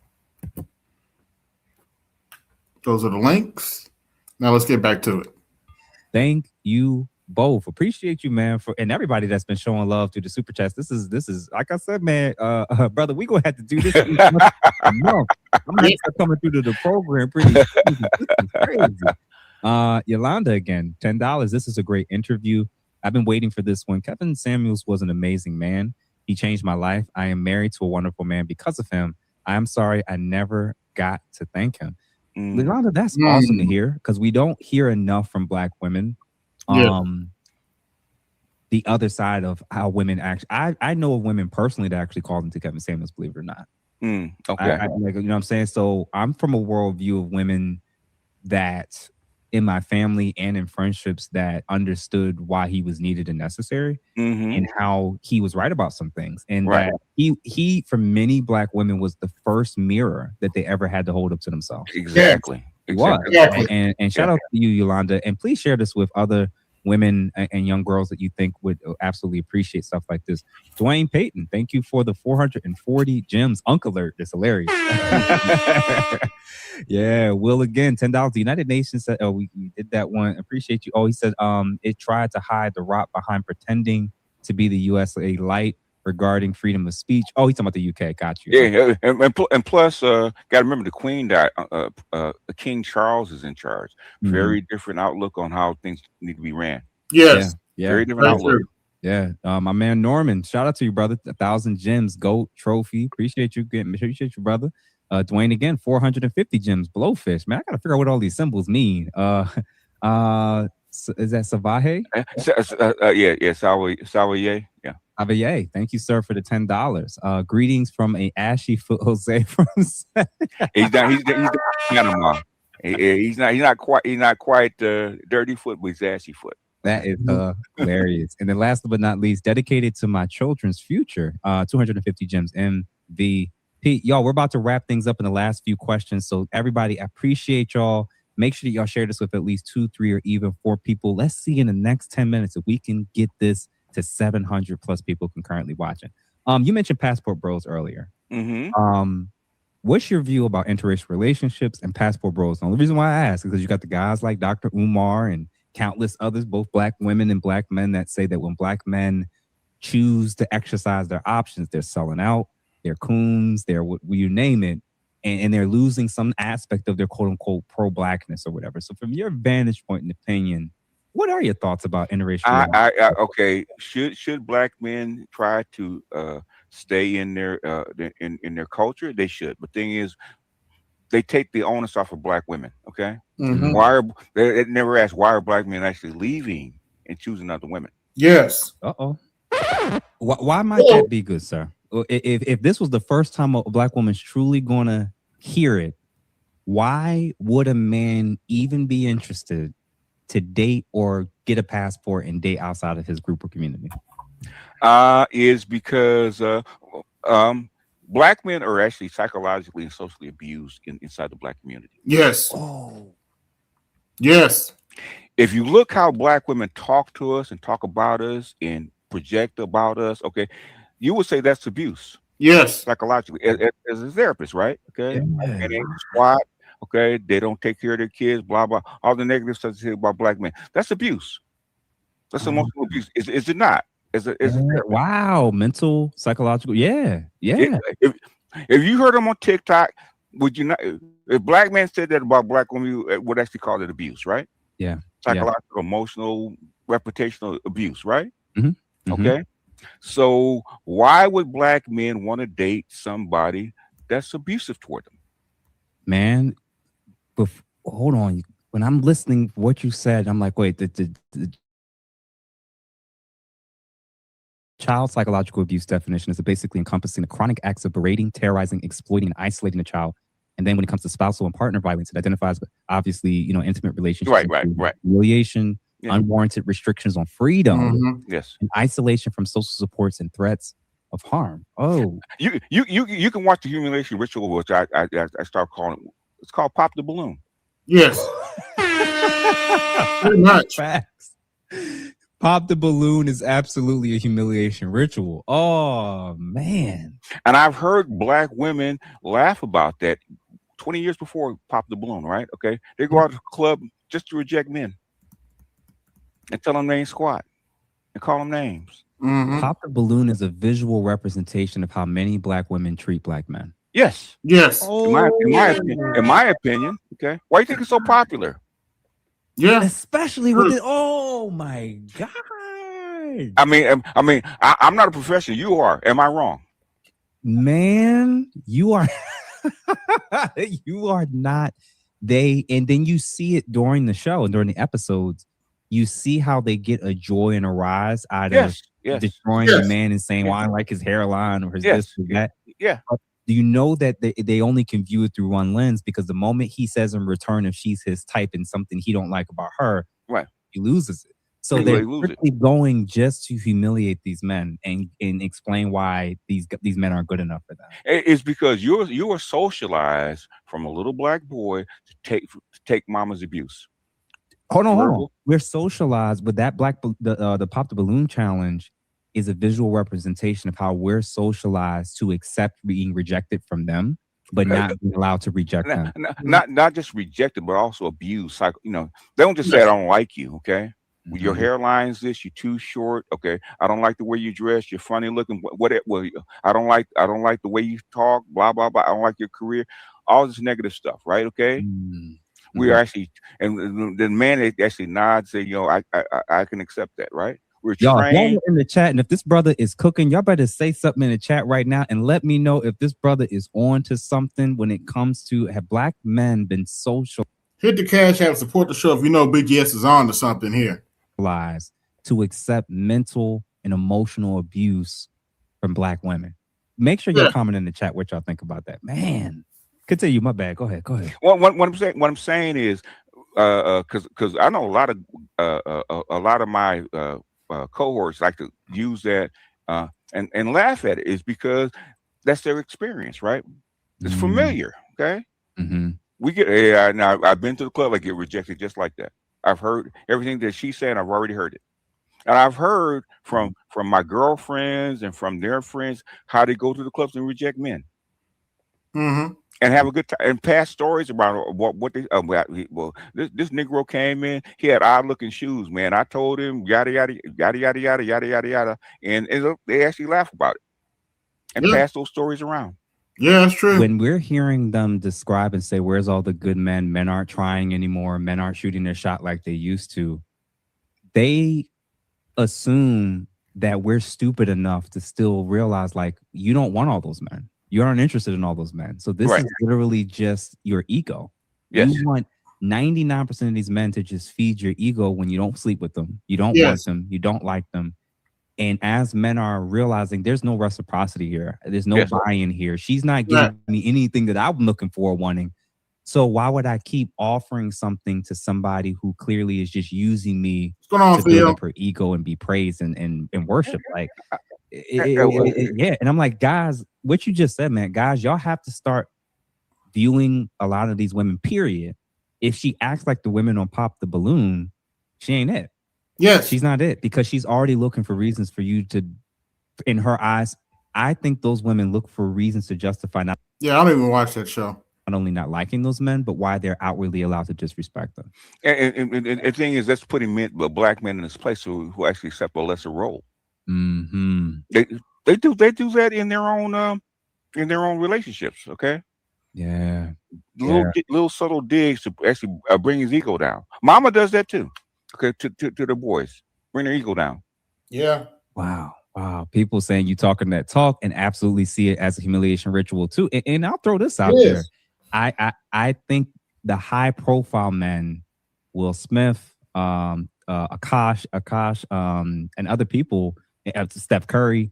Mm-hmm. I think that is also, even Obama or Barack Obama. I think those are all examples of men that are subservient and accepting of humiliation rituals. Yes, where their wives and get behind microphones and can say things about him in the relationship that we know those women would. You want to hear something funny, Theo? Sometimes they try to emasculate Zaddy too. Believe it or not, they try to emasculate Zaddy too. Keyword try. Case in point. I'm a divester. I only date Brad. I don't date Jermaine. Okay, go be happy. Okay, go be happy! I'm out of here. She's crazy.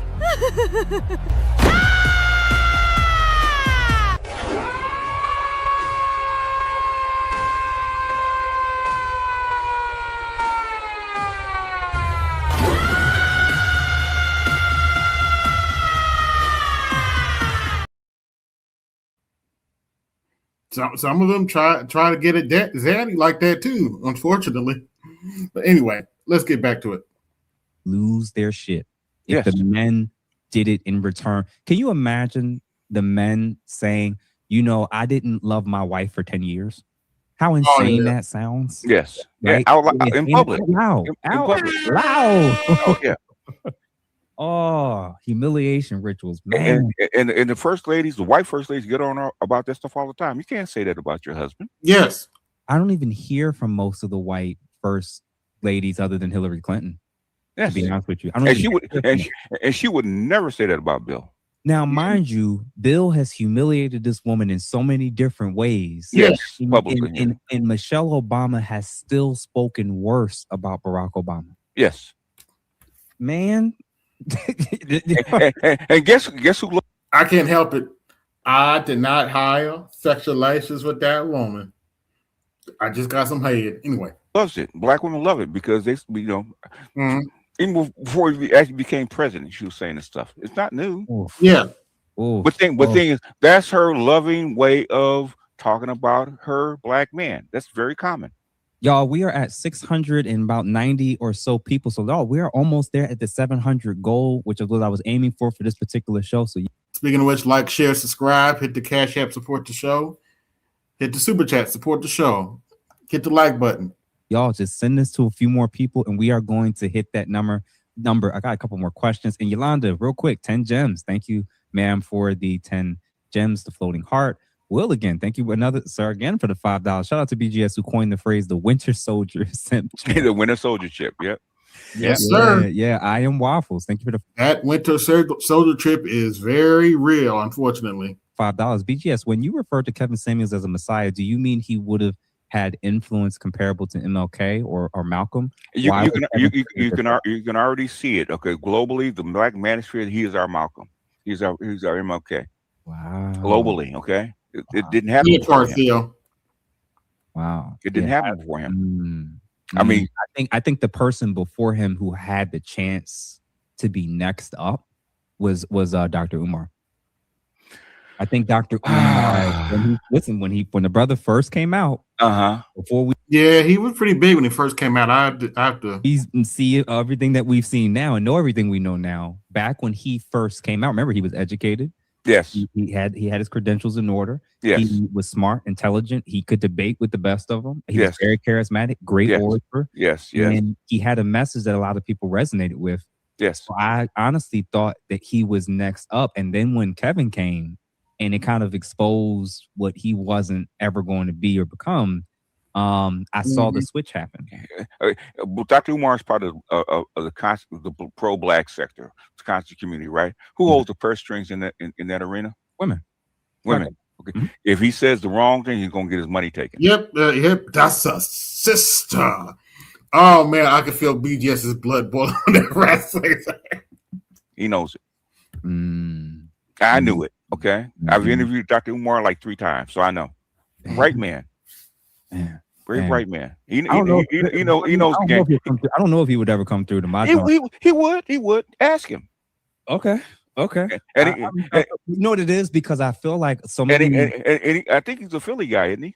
Yeah. I think the reason why I say that is because when I'm honest about the people I have my views about. And if I've spoken or been critical about him in particular ways, my one of my biggest critiques against him was always about this whole ultra pro-Black stance when it comes to relationships. Right. And my stance was a real simple one. You can't keep calling out the Blackness of other men when you're knocking up other Black women and not even in relationships with them, with your own children who are also Black, right? So that's where I'm at, where it's like we're going to have to expand what the definition is about what it means to be Black and caring about the Black community. Yeah, you can't be taught. You can't be asking us to go marry that Black queen when you didn't marry your baby mamas. Oops, I say that out loud. Let me say that again.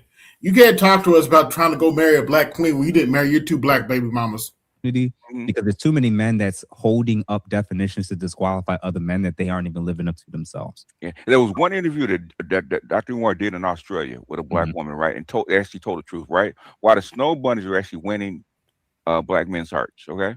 Yeah, they will too. She's in the gym shooting with him. Okay. And I've actually interviewed women that experienced that, right? Black women that said, I'm not doing all that. Hey, that's why you wait at the finish line. You may have to share or die alone. I'm not gonna let him drive my car. I'm not gonna loan him my credit card. I'm not gonna help him with his homework. I'm not doing all that. Okay. Where the white girl says, I'll be waiting at the finish line, expecting us to pick him up. Why? Like, I'll help you succeed any way you can. Okay. I'm willing to bow down and help you. Okay. Black women are not willing to do that. And that's why they get that woman, get that guy. Like what's his name? The guy, the Nick guy, right? Okay. Oh, Jay, I know you're talking about from the Knicks. Jalen Brunson, right? Brunson, He's been with that girl since high school. A lot of these guys have been with these girls since college or high school. Yeah. And that's why it's kept. And some of these guys, a lot of these guys are also biracial. They don't realize like a lot of these guys they're trying to call guys out. Are biracial. Rogue Pill, man. Thank you for the $400 gems. The Eagle. Cookif, thank you. Oh yeah, the UK saw the cliff and put both feet on the gas pedal. We have to talk about the UK, especially with the with them wanting to leave the EU and stuff like that. The whole thing behind that, and the Queen dying and Prince Charles taking over, changed the whole mood of how they actually go down and do business. Prince Charles does not play. Okay. Yeah, man. If there's any UK brothers in the building, feel free to let us know that y'all exist and tell us how y'all feeling out there and what's happening in the date market over there. Might want to get some of these guys on the show just to hear.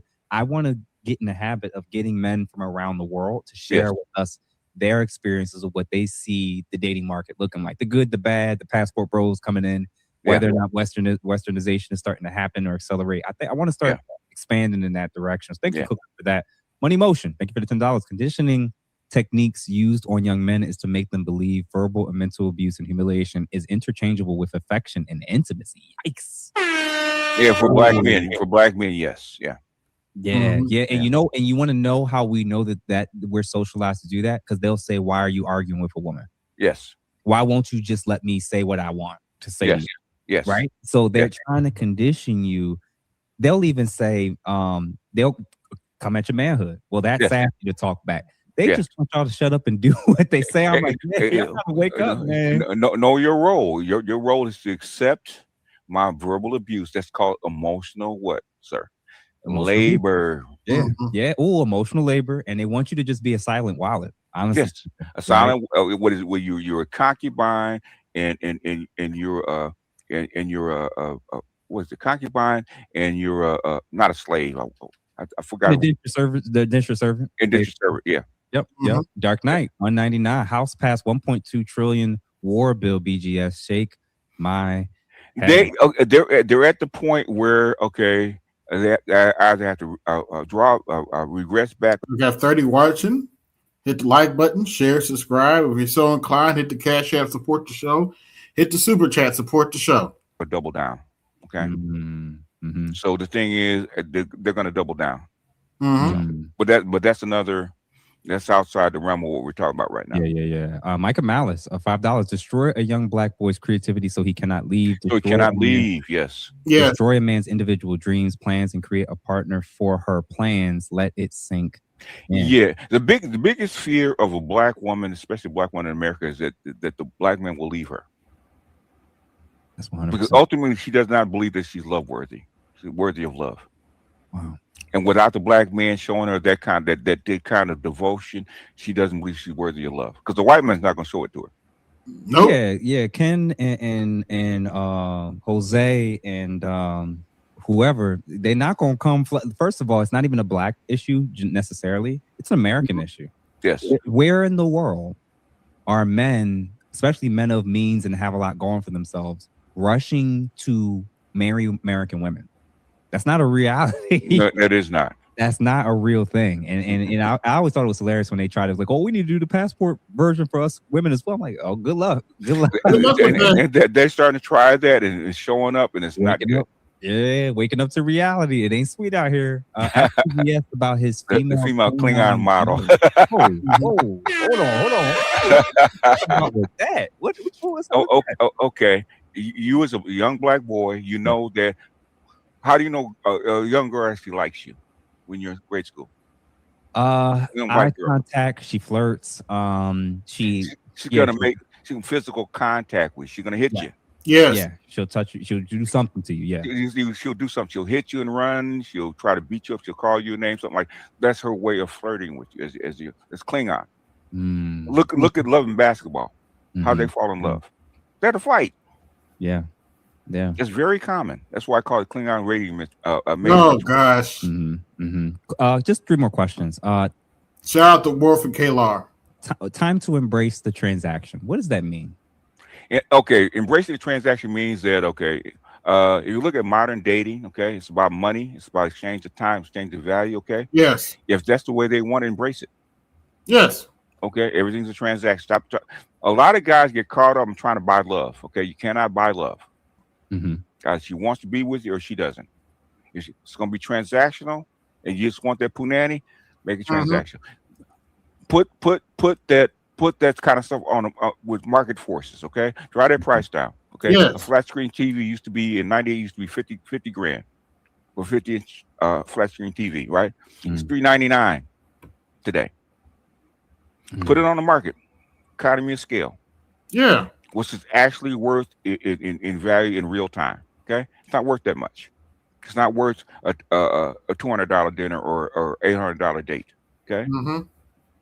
Make it. If you want to make it transactional, make it transactional. Stop playing around. Embrace instead of rejecting. Oh, why did she ask for $200? Or I remember that the video you actually played where the woman were actually asking for money. Yeah. If 3 months, I want a trip. Don't send me $20 for dinner. Blah blah blah. That's transactional. Embrace the transaction. Yes. Just don't include your emotions in it. Yeah. Stop. If it's transactional, don't look for love. A lot of guys want to try to buy love. Okay. Yeah. Beatles said a long time ago, money can't buy you love. Okay. That was in the 60s. Okay. 60 years ago. So if it's going to be transactional, embrace it. Drive that price down. Yeah. My secondary question related to that then is there's been a lot of high profile Andrew Tate. There's been a lot of men, high profile men, especially high profile black men, who maybe also have been trying, Shannon Sharp, who've been trying to do the transactional thing and are also getting in trouble. So how do men navigate that component when it comes to false allegations, Me Too, and all of that stuff? Oh, that's easy, man. If you got that kind of jack, man, don't do it here. Yeah. You got money, get on the plane, man. Shannon Sharp is in Texas, man. Go to Central America, go to Colombia, go to DR. Yeah. Get on the plane. You want to do all that kind of stuff? Man, the industry of trying to do and get away with that, it's too much, and there's too many incentives in the U.S. to really play that game with too many women. The Me Too stuff, they can get way more money by doing that Me Too stuff. Okay, if it's going to be transactional, take that stuff out of the United States. Okay, don't do it here. If you want to do it here, I don't feel sorry for you. You did it here. Yeah. You should know better. You got too much on the line to risk. And women don't believe in keeping their mouths shut anymore. Black Guru, what's up? What's going on, man? Black Guru Strikes, man. Thank you for the $20. With all respect to everyone else, there would be no Black Manosphere without the great BGS. Hey, he is a great seer and prophet of the space. Shout out to you, grand old man. Yeah, the biggest thing that called the coalition of the Black Manosphere was my 8-hour hangouts on Saturday. Everybody got together and started trading ideas and then start to spread out. So, yeah. Mr. Harris, thank you for the $2. It's time to get Angry Man on the podcast. Very good. One of the originators. Yeah, I'm totally open. I'm open to shout out to the Angry Man. To almost, let's say 98% of people that's online. I'm pretty much open to engaging with most people as long as they operate in good faith. And he's absolutely one person that I would love to pick his brain about. You had Obsidian, you need the other two, which is O'Shea and Angry Man. Yeah. Like I said, I've put the invites out there. I've extended it, and people just got to let me know when they're down. But appreciate you, Harris, man, for the recommendation. The Real Books, 100 Gems, high five. Appreciate you for that. Who else we got? Gundam again, $10. Jeff, I watch some of your content mostly because of your openness to dialogue and good faith and your hard work. I can't keep up with all your stuff, but I catch what I can. Keep up the good work. Yeah, man, your boy is busy. You grind, man. You grind hard. So I give you credit. Yo, and like I said, it's a big reason why the last quarter of this year, I got some big plans and goals. So I'm excited. So like you said, I don't want the grass to grow under my feet. I got a lot of things that I'm working towards. So appreciate you guys for the love and support. Loki Stormbreaker. Jeff needs to interview Master Yao as well when it comes to psychology and relationships. Okay. Tantric sex, a master of tantric sex. So you might want to interview him. Yeah. All right. Uncomfortable Truth, $4.99. The powers that be saw Kevin's influence. They got rid of him, made it look like an accident. Kevin had medical problems already. He was working himself hard. So, if you can prove it, prove it. Yeah, true. I've always thought that too as well. And last two questions on my end. Okay. 2026. Ooh. What are your honest thoughts today about marriage for men and especially Black men now? Okay. Marry the best partner available, number one. Okay. Go into it with a black pill lens. Okay. What am I getting out of this marriage? Not because I love her, not because she's nice, yada, yada, yada. What do I actually want out of this marriage? Okay. Not to feel comfortable, not for it actually rub my back. Okay. Well, what am I actually getting? Okay. Because she could actually be gone in 5 years. Average black marriage is like 5 years. Okay. Average marriage is 8. Okay. Yeah. Like a lead attorney said, if you get 10 in a prenup, okay, you're a winner. Yeah, in modern marriage, 10 in the because he does this for a living, right? He said 10 in the prenup, and most attorneys say the same thing. Modern marriage, 10 in the prenup, you're good. Get what you need out of that marriage, okay? Don't wait. Don't say I'm gonna wait 20 years and invest in her and get it on the other side. No, ain't got that kind of time. Okay. Wow. ROI from day one. Wow. You gotta treat marriage like a business. Like CGA said, women are in business, men are in love. Okay. Gotta treat marriage like a business, like it used to be treated. And after it's a business. Okay. It's not a. In fact, there was a woman from Somalia. Somalia, I think it was Somalia. Sudan. She was saying, okay, you don't get to know your husband until you're actually married. Your families put you together. It's a business to bring families and raise children. Okay. Stop trying to make it something that's not. It's not romantic. You get romance out of marriage. That's fine. Go into it realizing that you have needs. You have an objective. I have to raise children, whatever it is. Right. Go in with that in mind. Don't pick her willy nilly. Okay. If she doesn't qualify, she's not a wife to you. Okay. Yeah. Wow. That's why I came up with the octanes. Okay, what qualifies her to be your wife? Do you need a wife? Do you want a wife? And why do you actually need a wife or want a wife? You need a wife for a family. Okay, you don't need a wife to stay home and not have kids. Okay, right? You don't need a wife for that. Okay, you have a partner without the paper. Okay, a wife is there to actually help you raise your children, raise a family. If she's not about that, hold on, be careful with that partner word. You know, there's a lot of guys in this space that like to crash out when you use that word. what I'm saying is, partner is a gay term. Okay, you went to school. Partner, domestic partners for people that couldn't get married on paper, and the films actually adopted that term. Okay, so there are no gender roles in a partnership. In a marriage, guess what? Husband has a role because you're a husband. Okay, your wife has a role. Okay, there are gender roles within a marriage. In a partnership, there isn't. Yeah. You have to know. If a woman calls you a partner, that means there's no gender roles. Okay, you have to figure this. It's a transactional business. Yeah. What's your core belief that you hold to firmly that most of your listeners will probably disagree with? Besides that one. The biggest one that most men and women hate, that I believe that most women cheat. More than 50% you think cheat? Like 80 to 90% of women cheat. Come on, BG. At some point in the marriage, they're going to drift. But when you say cheat, do you mean micro cheat, like seeking outside attention and validation? I'm talking about down to the bottom of the punani. Okay, draws on the floor, cheat. Draws on the floor. Yes. Yes, sir. Audience, if y'all tell me why you think this? Why you think this? Because I've been a side dude, I've been a boyfriend, I've been a fiance. I've had friends on both sides that have so-called work husbands and work wives. Okay, and I've seen it. Okay, and I've seen way too many women tip. Good women. I thought really good women, very faithful. Cut corners. Okay. I've seen it. 80%. See. That's 80% is so high. You know what? I know that the stats when it comes to the paternity test being around 30%. For black men, guess what it is? 42%. Oh, it's up to 42%, and that's the ones that are tested. I was going to say between 50 to 60% of women have probably cheated at least once. Yeah. I think that's I think that's low. Okay.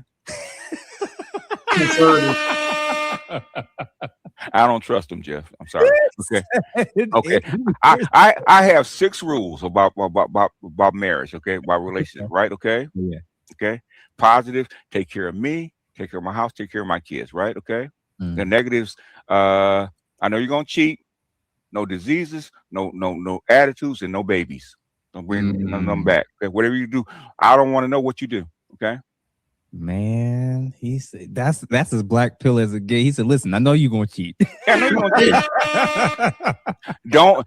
I remember you did it where I think I actually played one of your videos, right? Where that men that wanted to get out of the relationship and have her leave.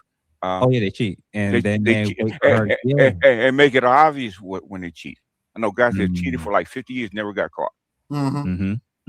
Yeah. I asked one guy, I said, "Why? Okay, why did you? I understand why you cheated. Why did you get caught? And did you stay with her once you didn't? He didn't, because he actually want to get out of the marriage. Damn. He want her.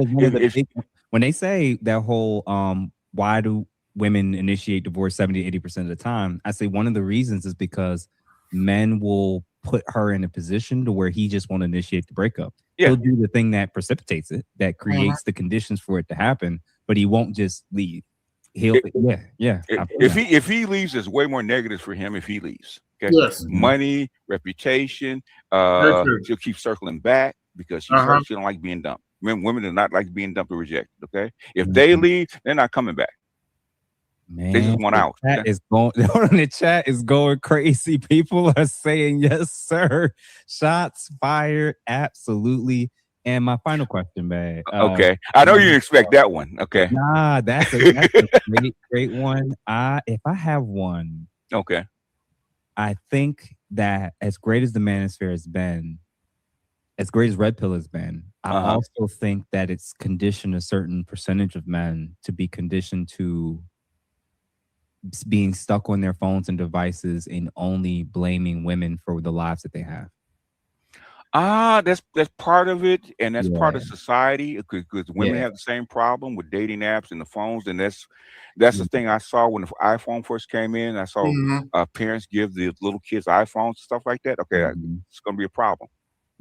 Yeah, and that's the biggest thing that I've kind of been like working through my head right now. Is like observing that and realizing, like, I hate to say it, but a lot of guys are super conditioned to seeing their entire lifespan and what they're capable of and what they want to do in life only through the lens of like this space. And I'm like, this space is also about challenging yourself, finding your purpose. And it's way bigger than just women in relationships.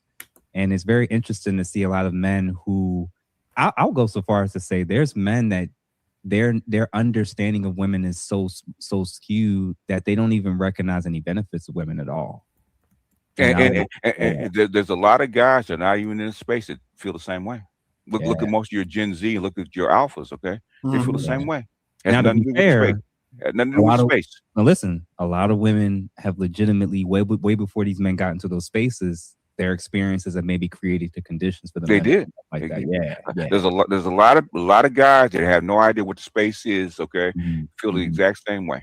Wow. And then if you could have a 20-year-old black man today, if you could hand him a survival guide to make it through the next decade, okay, what would be in it? Talking about relationally or economically, what? Which one? They're all different. Okay. 20-year-old black man who knows nothing about anything. First, you have to figure what your mission in life is. Okay, what's your purpose? Okay. Yes. They'll drive everything. What's your purpose? What do you stand for? What do you want out of life? Blah, blah, blah. If you can find that at 20, okay, everything else will actually follow. Your job, where you live, the type of women you actually pick, okay? Know yourself first, which is very hard for a 20-year-old, okay? What do you want? As long as you don't figure that out until you're 40. Yeah. Like at 30, you kind of get a glimpse about, okay, I want something different. I kind of know who I want to be compared to the last 30 years, but then if you can actually do that at 20, you're ahead of the game. And everything else will actually follow behind that. Okay. What kind of job do I want? Okay. What kind of woman do I want? What kind of life do I want to live? Yes. Okay. What kind of people I actually want to be around? Yes. If you can find that out, which is very difficult, okay. Even down to the kind of women I want. If you want to be a thug, man, you need to pick a different kind of woman. Okay, go down to the projects, go down to the lower class, working class women. Pick her. Okay, perfect for you. Okay, you want to be a Jeff. Okay, you go to school, get an education, and deal with only white collar women. Okay, with similar education. Okay, and have a plan for it. Because your thing about picking that woman is about building a family. I want my kids to be more successful than me. Okay. Yep. That's why and you if pick something her. were to happen to me, I know that she's got it. Yeah. And she, and it's one of those situations where, listen, there's women that get divorced, there's women who become widows. Those women, there are women who get snatched up very quickly. Yes. Right. And this whole concept of like, well, she's been married before, she's been divorced before, she even has a kid. There's women who those rules don't really apply super well to. Sierra. And it's because either their look, their presentation, how they carry themselves, the things that would disqualify other. No, don't y'all start my chat crying well, Sierra and Russell Wilson, get over it. They're still married. You'll be all right. Women, there are still women that will still get picked because they have the right like morals and character and like essence, the way how to carry themselves. Is that woman valuable to your program, whether she has a kid or not? Doesn't matter. Okay, the kid, can you get along with the kid? Number one, okay, because that's important. Okay, number two, is she bringing to your relationship what you want? Right. So in other words, is the cost benefit analysis worth it? Okay, is Russell did the cost benefit analysis? Okay, Future has a kid by her. Okay, what is he actually bringing to me? He's made like half a billion dollars from her. Okay, that's what he made. Okay, well worth it to him. She's had 4 more kids by him.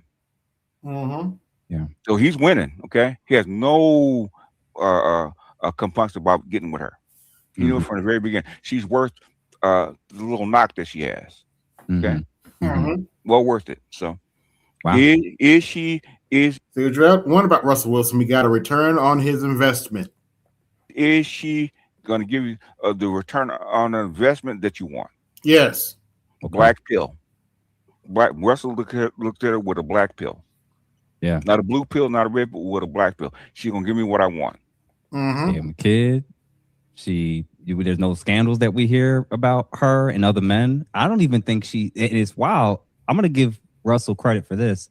I've never heard Sierra speak disparagingly about Russell Wilson. Ever. And again, the women who weren't baby mamas and married their men and been with the men for 20 years, they hate Aisha Curry, anybody? They hate some of these men. Michelle Obama, anybody? Oh man, that's so true. That Sierra, the one that the baby mama situation everybody brings up, is actually the one who respected her men more than a lot of these women who've been married. She brought him in a new market, okay, because he's an athlete. She brought in the fashion market to him, okay. Yeah, a lot of things, a lot of positives, okay. That's why he picked. I knew why he picked her, okay. People, oh well, he's a lame, and she went with Future, but that don't matter. What is he getting out of her? Yes, and that's what he wants. He's looking for. Wow. Yes. What is he getting his return on investment? Yes. Simple. Yes. Yeah, simple. It's not that hard. All right, man. So I'm going to read these super chats and then we're going to close things out. Will, man, $5. Jeff, please bring Irami Osei from Prong from the University of Georgia on. He definitely says a lot of controversial stuff that angers black feminists. Listen, man, everybody, if again, all these people y'all recommended, I'm open, man. And Angry Man included in a lot. O'Shea, let them know. I'll probably send emails out. Okay, that's the gist of the stream. If y'all want to watch the rest of that, you can do so. Yeah, there's only a few minutes left. There's about 10 minutes left. You want to watch the rest of that stream, you can do so. I put the link in the chat if anybody wants to come up. I'll wait about 2 or 3 minutes. Then if nobody wants to come up, I'm going to shut this stream down. But yeah, that's BGS and Jeff. It was a pretty good stream. Brothers talked about a lot of issues that we cover here in the Black Manosphere that need to be covered.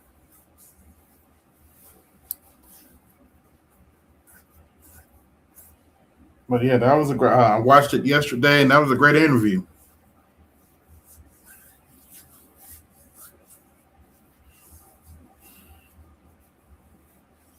But yeah, Let's see. Are they going to, makes me wonder, are they ever going to announce that, what's the name passed away yet? Mitch McConnell? Press 1 if you still believe Mitch McConnell's still alive. Press 2 if you think hell no. But anyway, wait a few more minutes. If nobody wants to come up, I'll go ahead and shut this down.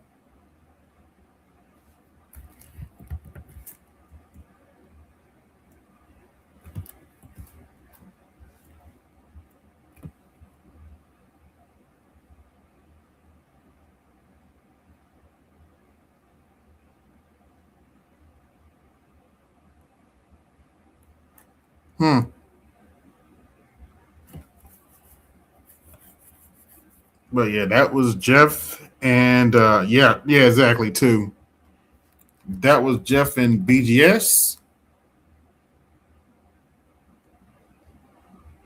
Well, I'm gonna go ahead and shut it down, fellas. I'd like to thank everybody that came through. This is ABMedia83, and if I can find it. Oh, here it is. And I'm out.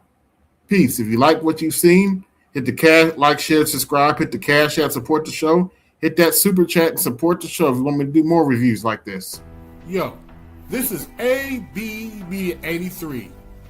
To support the channel, hit the cash app. Also, be sure to like, share, and subscribe to the video. Also, be sure to hit that bell notification so you can be notified the next time I upload a live stream, video, or short. And always, always remember, guard your image, guard your peace. Keep it moving. This is ABMedia83, and I'm out. Peace.